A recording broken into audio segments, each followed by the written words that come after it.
Bonjour à tous et bienvenue pour cette 6ème édition du K-News, une review hebdomadaire des tendances YouTube et Twitter. Cette semaine on se croira dans un jour sans fin. Il y a encore une quinzaine de vidéos Squid Game en tendance, c'est infernal. On est coincé dans une boucle infinie parce qu'en plus de ça, il n'y a aucune d'entre elles qui est originale. À la rigueur, la vidéo de Shadowbass est divertissante, il appelle le numéro de Squid Game, ce qui nous rappelle vaguement les vidéos de Maono où il appelait Jésus. Mais bon, ça reste...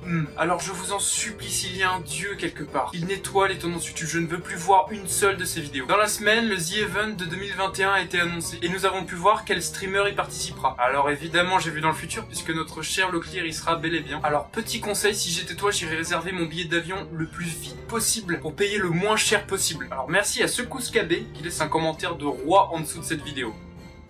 Bon, les tendances YouTube rapidement cette semaine, c'était... Alors une drôle de coïncidence cette semaine puisque deux vidéos très similaires sont sorties en même temps et le même jour. Nous avons d'un côté Amixem qui transforme un appartement étudiant en appartement de luxe et de l'autre côté nous avons Rachel et Emilien, et bien qui transforment aussi l'appartement d'une étudiante. Voilà, j'ai pas grand chose à dire. Les vidéos de rénovation c'est toujours ok à regarder quand on mange. Alors en dehors de tout ça, nous avons McFly et Carlito qui ont sorti un nouveau clip intitulé Je scroll. Alors la musique est infâme, mais ce n'est pas le pire puisqu'ils annoncent la sortie d'un album pour décembre. Alors j'ai été vérifier et écouter ce qu'ils avaient fourni ces dernières années et je n'en suis pas sorti indemne puisque je crois que j'ai perdu de l'audition d'une oreille en espérant que ça s'arrange avec le temps. Bon, pour la prochaine vidéo, tenez-vous bien puisqu'il faut sacrément être solide. Alors c'est ce que YouTube appelle un short, donc une vidéo de 30 secondes. Donc dans celui-ci on peut apercevoir Benoît Chevalier déposer un coussin péteur géant sur le siège passager. Il prend 5 minutes pour le gonfler parce qu'il risque une crise d'asthme avec son corps de phasme. Alors la vidéo est en deux parties, on va voir la deuxième partie, attendez.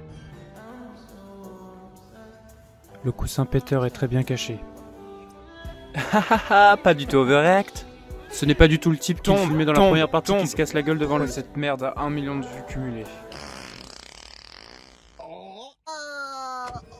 Allons voir ce qui s'est passé du côté de Twitter. Le hashtag Superman est survenu dans la semaine, donc on apprend que le nouveau Superman, le fils de Clark Kent, va tomber amoureux d'un homme et assumera sa bisexualité. Pas mal de choses à dire, mais je vais quasiment rien dire. Parce que s'avancer sur un sujet comme celui-ci pour un petit bonhomme comme moi, eh bien c'est dangereux et je risquerais de trébucher. Alors je lis pas mal de comics et John Kent n'est pas le premier super-héros bisexuel et ne sera pas le dernier. Alors en fin de semaine, le hashtag Emmanuel Macron est apparu. Et là je vois notre cher président taper son meilleur match de foot. Bon, la semaine prochaine on le voit faire du curling, je ne suis même plus étonné. Par contre quand je l'ai vu faire un after à l'Elysée sans respecter aucun geste barrière, ça m'a pété les couilles. Alors je viens de voir, mais il n'y a que les serveurs qui sont obligés de porter un masque. Mais bon, ça doit être comme ça que fonctionne le pass sanitaire. Bon, je pense que j'ai fait le tour. On se voit lundi prochain. À très vite. C'était Castiel pour K-News. Salut.